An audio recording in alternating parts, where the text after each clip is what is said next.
వరదయ్యపాలెం మండలం వడ్డుపాలెం గ్రామం నందు ఉమ్మడి అభ్యర్థి కోనేటి ఆదిమూలం గారికి ఘన స్వాగతం పలికారు గ్రామ ప్రజలు. అనంతరం ప్రచారంలో పాల్గొంటున్న ఉమ్మడి అభ్యర్థి కోనేటి ఆదిమూలం మరియు గ్రామ ప్రజలు, టీడీపీ నాయకులు, జనసేన నాయకులు, బీజేపీ నాయకులు, గ్రామ ప్రజలు జోరుగా సాగుతున్న ఇంటింటి ప్రచారం.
మీ పవిత్రమైనట్టును మీ అమూల్యమైనట్టును సైకిల్పై ముద్రించి అఖండ మెజార్టీతో గెలిపించవలసిందిగా ప్రార్థన. మన గుర్తు సైకిల్ గుర్తు. మీ పవిత్రమైనట్టును మీ అమూల్యమైనట్టును సైకిల్పై ముద్రించి అఖండ మెజార్టీతో గెలిపించవలసిందిగా ప్రార్థన. శ్రీలకు మహాశక్తి దేవతన చంద్రాన్ని అవకాశం ఇద్దాం. ప్రతి ఇంటిలో 3 సిలిండర్ ఫ్రీ.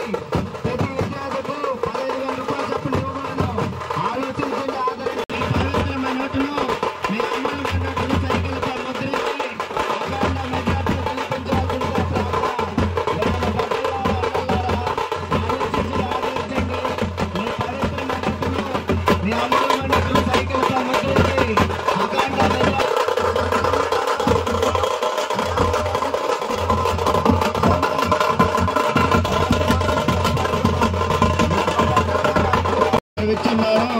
కావున ప్రతి ఒక్కరు జయప్రదం చేయాల్సిందిగా కోరుతున్నాం. అమ్మ మరొకు, అన్న మరొకు, మన గుర్తు సైకిల్ గుర్తు. మీ పవిత్రమైనట్టును మీ అమ్మ